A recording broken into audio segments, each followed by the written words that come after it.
Hey there, my growers and friends. Welcome to another episode of Mornings with Gray. I forgot the name just that fast. Let's see if we can reposition our camera a little bit because the sun is beating right down on us. The sun is in my eyes if you can't tell from the hat here. Good morning, good morning, good morning to you all. Let's see if we can reposition a little bit, get a better angle. Good morning, my friends. Good morning, my friends. I am so glad that you're here with me this morning because you could be anywhere in the world, but you chose to be right here with me, and I greatly appreciate that. So today, what we're going to be talking about is we're going to be talking about herb gardening. I don't know if I like this angle. It's shading my eyes too much. You know, they say the eyes are the gateway to the soul, right? Let's see if we can reposition this camera. Is it my hat blocking my eyes too much? Good morning to you, Heather. Let's see. But I like my hat, so I'm not losing my hat. Good morning to you. Good morning to you all. Thank you again. Like I said, you can be anywhere in the world, but you choose to be here with me, and I greatly appreciate that. So, what we're going to be talking about today, like I was saying, is herb gardening. And this is really focused more on, like I was saying before, about focusing on that beginning gardening, because, a lot of times when we've been growing for X amount of years, we sometimes forget that the beginner is not really familiar with all these terms and all of these different, tasks that we do in the garden, and it kind of goes over people's heads. First and foremost, got the mic on. I just want to make sure. Can everyone hear me? Give me a quick wave just to make sure you can hear me all right. And while you guys do that for me, I'll take a sip of my coffee. Again, I really should have like a coffee sponsorship. Community, holler at me. And speaking of herbs, since we're going to be talking about herb gardening today, this is actually my very own Urban Garden with Gray, Gardening Give Me Peace coffee mug. See, we got the branded Urban Garden with Gray logo there. And a lot of the herbs that we're going to talk about today are actually featured right here on this mug. For instance, like our basil, our mint, and what else did I want to talk about today? Basil and mint, because those are like my two favorite herbs, as well as thyme and then chives. So, without much further ado, oh, and as always, if you have questions, never hesitate to ask them right there in the comments, and I'll get them as soon as possible. But let's get into the show, okay? So, when it comes to gardening, like I was saying before, a lot of times we focus on, well, let's say it like this. All right, so when we want to get into gardening, let's think about it. What was the first thing you grew? For me, it was tomatoes. I think I've told you guys this before. For me, it was Roma tomatoes with my grandmother. So many years ago. I'm not going to say exactly my age, but let's just say that I was about 10 or 11. But anyway, that was the first thing I ever grew. And oh, Heather here says that basil is my favorite herb. It grows so fast when it's hot out. Yes, yes, that's why basil is one of my favorites too. I grow so much of it because it grows so fast and so plentiful, and then it's aromatic too. And that's the thing for me. I'm all about things that bring not just your fruit, not just your foliage, but then also those smells. I want my garden to be that place of peace, but then I also want it to smell. I want it to be those feasts for the senses. So yeah, I'm right there with you, Heather, on the basil. But yeah, so the first thing I ever grew was a Roma tomato with my wonderful grandmother, Marion Sanama, rest her soul. That's when I first started growing. And I feel like a lot of you may have been in that same category, right? So we start with like our tomatoes, or we'll start with our our cucumbers, or maybe even our spinaches and so forth. That's where a lot of people get their start. But I believe it's kind of like putting the cart before the horse, because in all truthfulness, I think herbs is the way to go for any beginner. So if you actually go to my YouTube channel, I have a playlist dedicated specifically for beginners. What is it called? Growing with Gray. And I walk through all of the different steps and all of the different things that I feel a beginner gardener should focus on when they're starting a garden for the first time. And that's the educator in me. So I do a little bit of scaffolding, making sure that, I'm I'm walking you through. We're ramping up each time.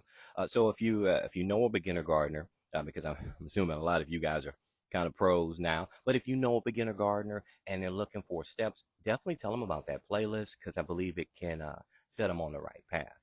So with that being said, a lot of us start, with the, I'll say, intermediate level fruits and vegetables and so forth. But really, I do think that herbs are the way to go. So the herbs that I want to focus on today are herbs you've probably all grown before. And the sun is kind of beating down on me. Texas ain't playing any games today. So if you see a nice little sheen on my face here, I'm actually starting to sweat. It's all right. I'm gonna sweat for you guys. But anyway, I digress. So, oh wait, on the go with Deb says I'm in year 3 and I still call myself beginner. You know what, Deb? I'm right there with you. I've been growing for over 20 years, and honestly, a lot of times I still consider myself a beginner too. Because even though my title is master gardener, I am no master grower by any means. Because the garden will challenge you. The garden, the pest, disease, rain, fungus, all those things will constantly test you, constantly challenge you. And we never truly master anything in life. We're always constantly learning, right? We're also, pun here, we're always constantly growing, and I believe that's the right pathway. Oh, Diabolical Medicator says, I'm just starting. Well, hey, you're in the right place. I appreciate you joining us. So, the 4 herbs that I want to talk with you about are very beginner friendly. And these really are my top 4. Okay. First is going to be basil. Like I mentioned before, basil is one of those prolific growers. And I mean, you can start it from seed, you can propagate it, you can do anything you want with basil because it grows so well. And going back to that fruit that we all like to grow, and believe it or not, the number one grown fruit in the entire world are tomatoes. Anytime I'm growing my tomatoes, which that's every season, um, I'm always pairing at least 2 basil plants for each tomato that I'm growing. Reason being is because not only does basil grow fast, not only does it smell good, not only is it easy to propagate, it's also great for pest control. Because of that aromatic smell, it actually can mask your tomatoes from your hornworms and your different pests that might actually go after your tomatoes. Not to mention your bell peppers too, or your habaneros and so forth. So I always make sure 2 basil plants per plant. Now, with that being said, when I'm growing my basil with my tomatoes, does that mean I'm going to have to do a lot of heavy pruning for airflow and so forth? Yes. I'm pruning my basil just about every day because, again, it grows so fantastically. But I don't mind that little bit of extra work because I know it's going to protect my tomatoes. Oh, yeah, Heather. Basil, that's my favorite companion plant. Anytime I'm growing tomatoes, bell peppers, hot peppers, so forth, I'm always putting basil with it. Now, we're talking about gardening. I just want to say that first and foremost because I had uh, a farming researcher argue me this down and said that's impractical for in a farming capacity to have that much basil. It make it so hard to harvest for a farmer. Yeah, we're not talking about a farm. We're not talking about a 5-acre tomato farm and all they're doing is producing tomatoes. Yeah, that would be unpractical, impractical, impractical for a farmer. It would make no sense because it would really make it hard to harvest when you're coming through with your harvesters, or if you're hand picking, it would be a challenge. But for the gardener, it works fantastically. Tsunami Beach, good to see you. Good morning, my friend. Glad to have you here. So yes, my number one recommendation when starting an herb garden is go with the basil. Go for that easy win. Because let's face it, as a beginner, we need those early victories. We need those early wins because that's going to be like our gateway, right? So we start getting those early wins and building up that confidence. It's like with a student at school, right? You don't start them doing trigonometry out the gates. No, you got to give them easy victories, right? So you're going to start off with your simple addition, and then you maybe move over to your double digit addition and so forth. I have young kids, so, that's what my kids aren't even doing it anymore. Right now, my 9-year-old, she's moved over to multiplication and division. But my point is, you start with those easy wins first. So basil, Number one pick for a beginner gardener. And speaking of kids, basil. Basil is great for kids. So if you want to get your kids, and now see, I'm all about incorporating family in the garden. So if you want to get your kids into growing, again, a super easy plant for them to grow. They can start from seed, and seeing their little faces light up when they see their basil plant start to branch out and create all these branches. And then even if it starts going to flower, that excitement is going to fuel their fury to want to grow more, just like you. So basil, top pick, number one pick for starting an herb garden and starting a garden in general. And just a reminder, guys, if you are just joining us here, thank you for joining us. You could be anywhere in the world, but you're choosing to be right here with me, and I greatly appreciate it. As this plane flies overhead, messes up my audio, and the sun beats down on my face. Um, and if you have questions, remember, I am all about answering your questions. That's why I'm here. As a Texas Master Gardener, kind of my job to answer you guys' questions. Use guys, I did it again. That's my Joe Pesci. Use guys' questions. All right. Jamada Black says, yeah, my first year gardening and it did not go well. Not giving up. Never give up. I'm glad you say that. Never give up. Gardening, been growing for 2 decades now, and it's a constant struggle. It's a constant challenge because that's what truly makes us better in life, right? Having those challenges. I was just having this conversation with my 6-year-old, and and yes, I'm about to say my 6-year-old is going to the third grade. We do homeschooling with him, and he's going to be moving up to the third grade level stuff and or curriculum. And he was telling me, Dad, I don't want to go to third grade. Third grade, the work is hard. Life is hard, son. But we do things not because they're easy. We do them because they're challenging. They make us a better person. They make us smarter. So the analogy I use for him is I talked about video games because he's a huge gamer.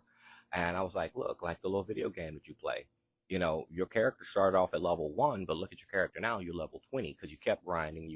You died a couple of times in the game, but you kept grinding and kept getting better. So I say that same thing with gardening. Yes, you're going to fail. Keep failing because guess what? Those are not fails. You're learning each time. So yeah, don't ever stop, Janet the Black. I'm glad you mentioned that. So second herb number 2. Okay. So we talked about basil and how it's a prolific grower. Oh, and if you ever want to know the steps on propagating herbs, propagating your basil and so forth, make sure you go through my catalog of videos and reels and YouTube channel and so forth, because I have all of that stuff listed there because I'm always doing it because I'm always about sharing. Oh, and NYC apartment home. Good to see you, my friend. Good morning. Good morning. I'm glad you could be here with us. And Heather, thank you. I appreciate that. She said, yay, smart kid and great advice. Thank you. I appreciate that. My kids are my pride. I mean, I love my garden, but my kids are where my heart is at. But second herb, let's talk about our second one. Okay. Now, this one is going to be a little controversial because I'm going to talk about mint. Yes, mint is my second favorite herb. One, all the same reasons I said before. It's aromatic. It grows prolifically. It's easy to propagate. And just like with basil, the maintenance and watering schedule is fairly easy. All you got to do is just make sure you have a nice, consistently moist soil, not waterlogged, not drenched. We don't want it soaking, but we want a nice, moist soil every single day if you're growing in containers.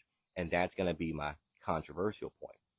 When you are growing your mint, make sure it's in containers. There's no ifs, ands, and buts about it. Mint, see, I did this mint video a while back. It actually got a lot of views because a lot of people agree with me. Mint is fantastic, but it can grow. It is invasive. It will consume wherever you place it. So make sure that you place your mint in containers and then keep it pruned, because mint will send out these stolons, which are their not rhizomes, which will send out these runners, which are the stolons.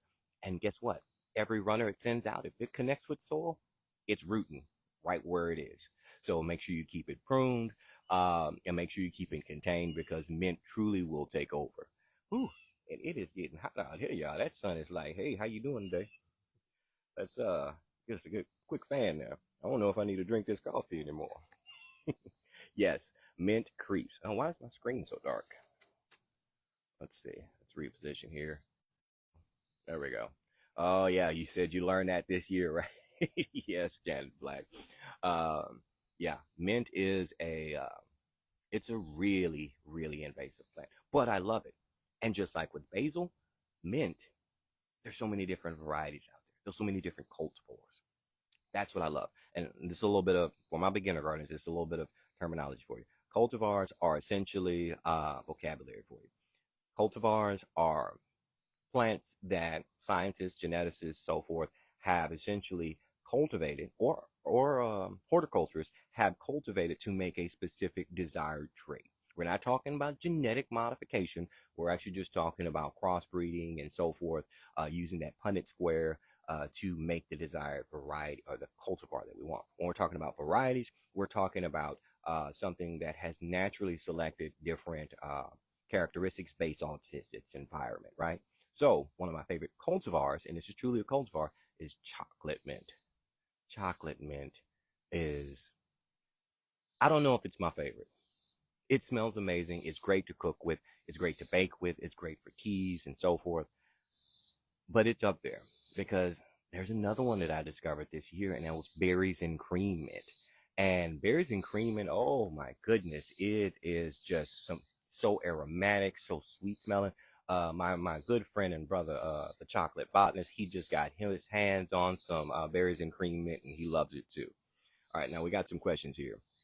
Um, Heather says, on the bright side, my mint patch didn't mind if I accidentally get them with the mower. Yeah, but be careful with that because if they've gone to seed, if they flowered, you might unintentionally be spreading it. So just be careful with that. Make sure they haven't gone to seed, or if there's any um, runners in there, because they will spread quickly.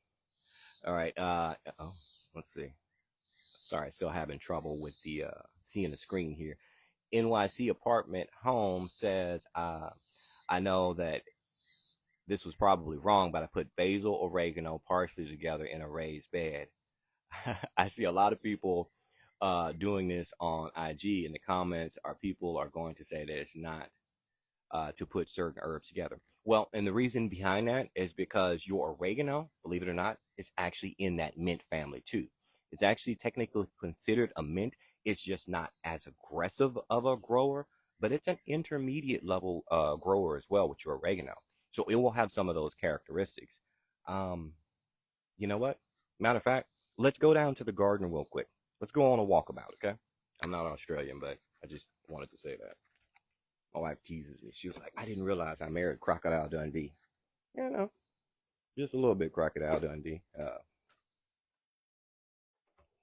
So we're going to do a little bit of a walkabout, and we're going to walk down to the garden because I'm going to show you my hot and spicy oregano. I'm going to show you how it's growing. Now, the beautiful thing about your oregano, just like your mint, it is a perennial. So what that means is that it will come back every year.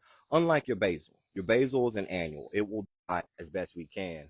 Connection's kind of low. So let's go ahead and get a quick look at this basil. Excuse me, oregano. All right, so this is our hot and spicy oregano. We do have some weeds in here that need to be pulled up. They're advantageous. But this is our oregano. So this oregano is 2 years old, and look at its growth. I'm constantly coming out here and pruning it, but we can see in my epic raised garden bed, Birdie's raised bed, it's just kind of taking over and kind of creeping right up onto where my corn is at. So it's not as prolific, as bad as our mint, but remember, it is still in the mint family. So yeah, so going back to the original statement about placing the basil, what was it, parsley and oregano all together, that's the reason why. It's because that oregano can kind of take over. Does that make sense? Oh, and as far as where did I get the mints? Great question. Let's switch our camera around here. Our mints, Etsy. Believe it or not, there's a lot of things you can get in the horticultural world right there in Etsy from growers just like us. Even my Pakistani mulberries. I picked up my Pakistani mulberry cuttings in February off of Etsy. My berries and cream mint, that came off of Etsy as well. Not to mention my pineapple mint. So check this one out, okay? I love the pineapple mint because it's variegated. I'm sorry, I'm moving my mic around. There we go. Look at this.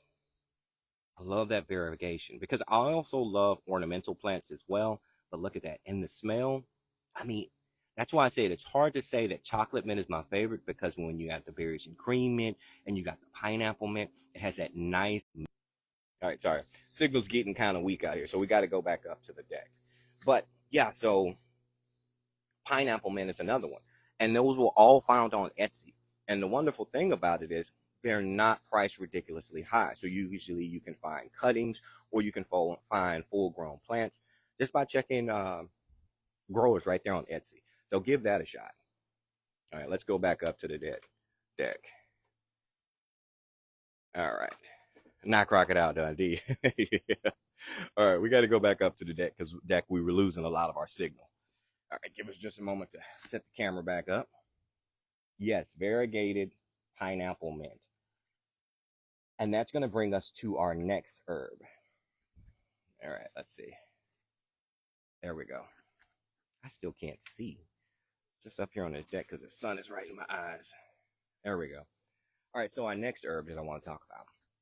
And this is another one. This is a good one for ground cover, okay? So a lot of times when we begin growing or we start growing, we do like, rows, or we'll do containers, or we'll do our square foot gardening, right? Like in a raised bed or something like that. But we don't put any ground cover in. And I think that's something that we need to incorporate because creeping time, creeping time is another one of my favorites. Now, disregard this label down here because I'm a frugal gardener. I reuse pots and containers all the time. I know you guys do too. So, creeping time is another one because it's good for ground cover. If you're trying to keep those soil temperatures down and some of your like some of your cooler weather crops, this is a great one because creeping time. Um, oh, let's see, and Alisonicious, I'm probably mispronouncing that. Said she had a hard time with time. Well, good.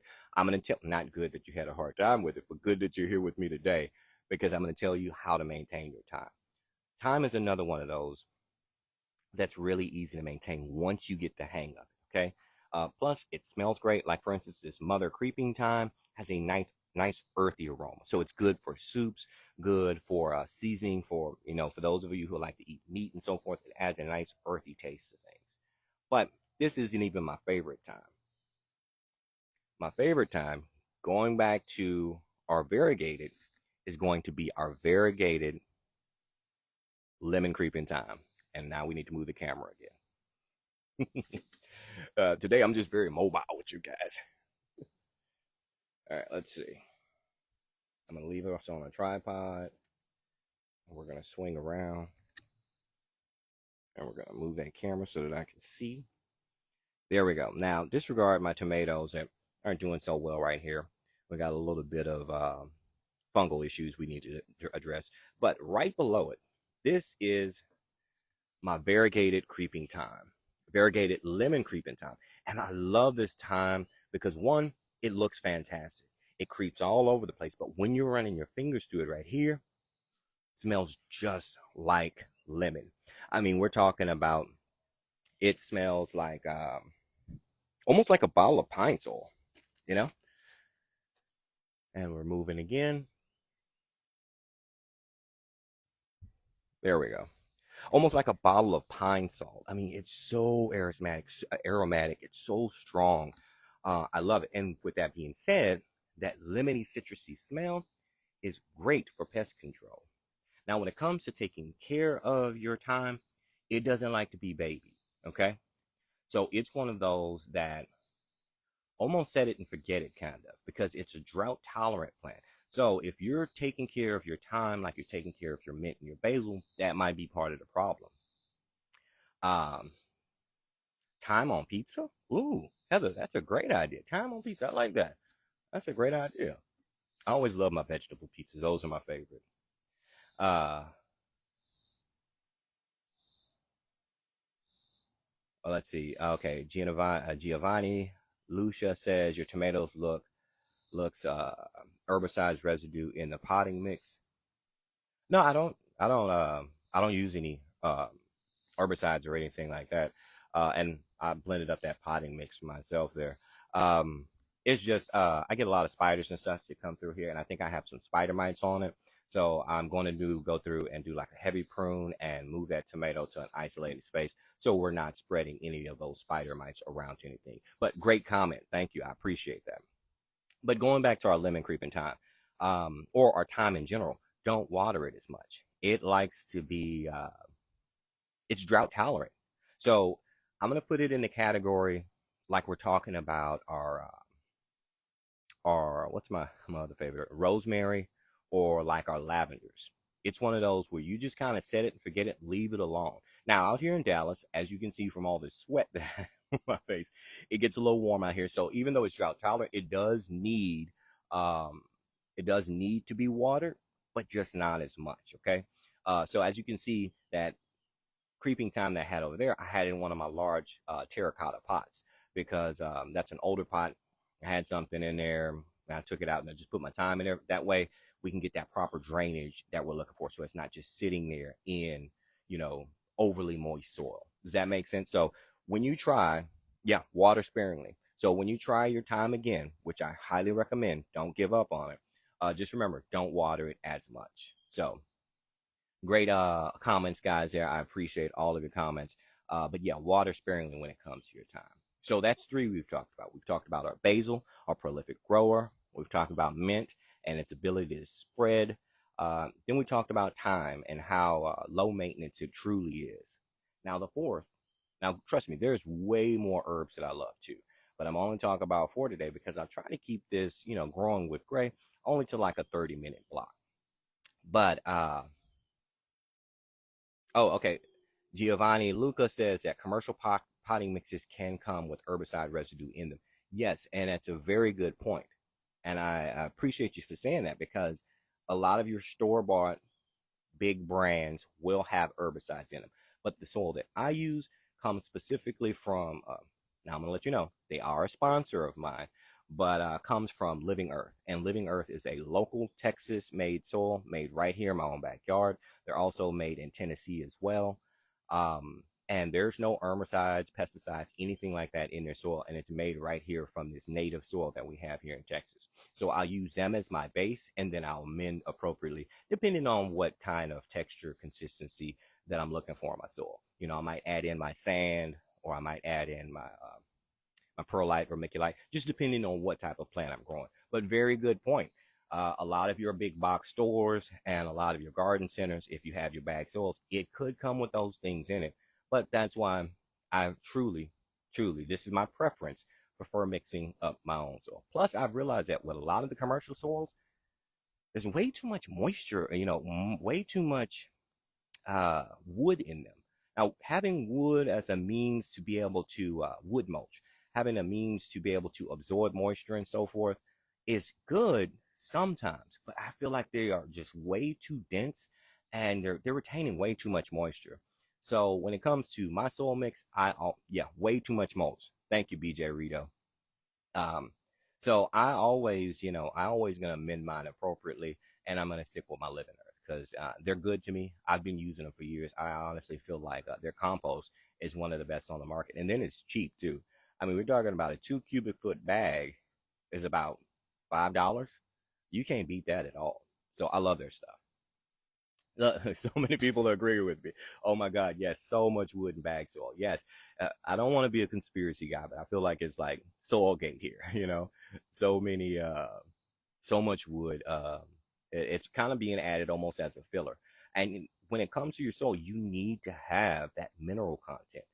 I mean, your plants are going to need that mineral too. So all that wood, you know, while it's great for retaining moisture, not having that mineral content, you're not truly giving your plants that full nutrition, that full spectrum that they need. But let's talk about our fourth herb, okay? Because we're running out of time because this is such a great topic. But that's okay. I'm having fun with you guys. Soilgate. All right. So our fourth. Now, even though there's a plethora that I love, like our rosemaries, I love them for pest control. Um, like our lavenders, which I love the smell of lavender right by my front door. You know, as soon as I open up the door, I hit get that hit of lavender as soon as I open it up. Um, my fourth pick for a beginner gardener is going to be chives. One, because chives, it's great to cook with, so if you do baked potatoes or, it's funny because one of my cousins say, onions, chives, and garlic doesn't go in everything. When I cook, it does. So I'm constantly growing things that I can cook from right here in this container garden. So in this container garden, I have onions growing. I have, of course, my chives growing. I have my basil growing. So it's right here at my fingertips. Anytime I'm cooking, I can just go out and cut and get those fresh herbs that I want. So, with that being said, chives is another one that I think is a great instant gratification, and then plus it's a perennial. So when you start growing your chives, you're gonna continue to get chives all year, every year. All you may have to do is you may have to thin them out a little bit because they will get nice and bushy. But chives, they come back every year, and guess what? A great companion plant for one of the things I love to grow, and that's my strawberries. So chives are a great plant to grow, great herb to grow. And again, you get that instant gratification. And chives, not quite as much as your thyme. They don't like to be watered too heavily. You want consistent moisture. Think about like how you would water maybe your mint. So consistent moisture, but direct sun is completely fine with them. And the chives will do great by you. And now with that being said, let me show you a 2-year-old chive that's sitting right up here on the deck.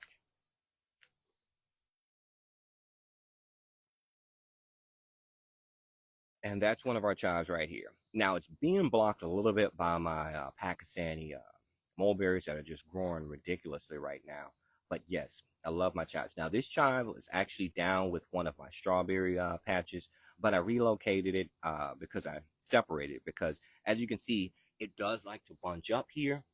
And so since it was bunching up, I went ahead and separated that out and kind of started it on its own. So again, another good one to propagate. And it'll keep growing for years to come. Now, with that being said, let's go through and take a look at some comments. So we got some good questions here.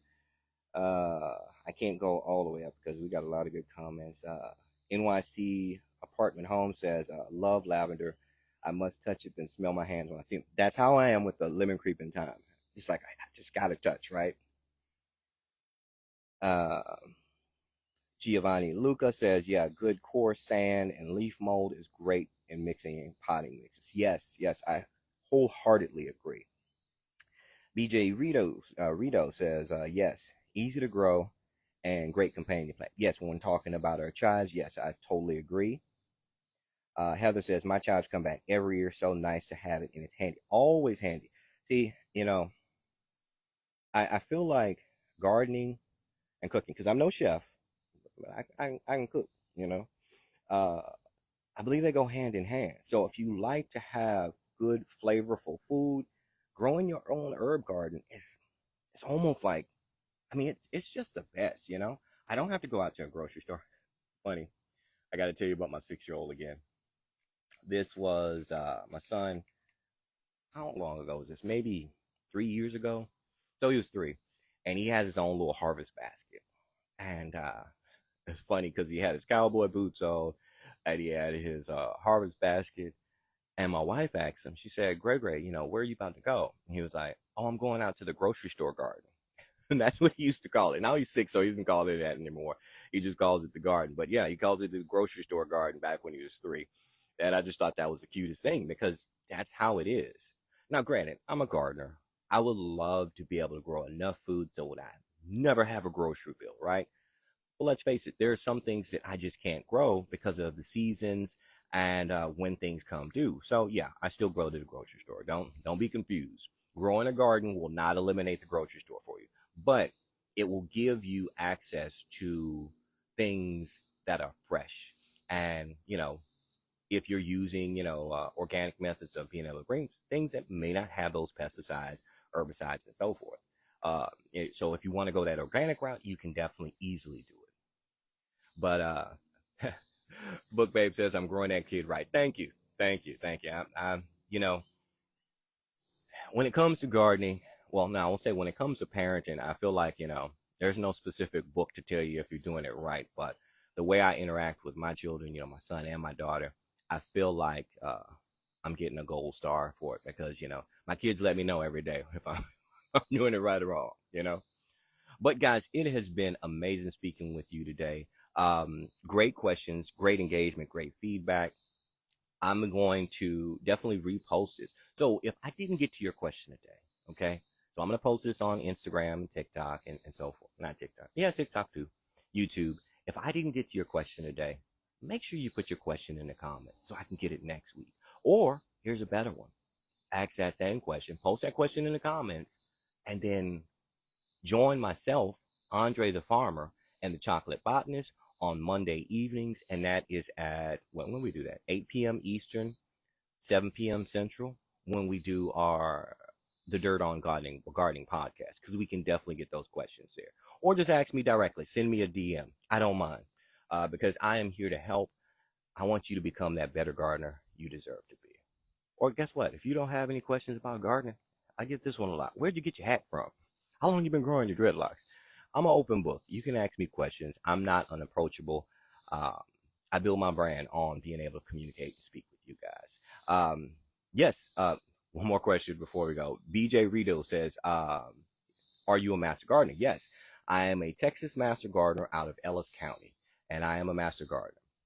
And it looks like BJ Redo says that I am starting a class soon. Awesome. We're actually just talking about that on my online gardening community called Better Gardener. And a young lady in Florida was asking about becoming a master gardener. And now each state is different when it comes to becoming a master gardener. Um, so you know what? If you have questions about becoming a master gardener, send me that too, because I can talk to you all through the steps of what my experiences were here in Texas. Now it will vary depending on your state, but I can walk you through that process as well. I can tell you the pros and cons and everything that comes along with it. But it's been amazing speaking with you guys. I look forward to speaking with you again, but I'll talk to you again real soon.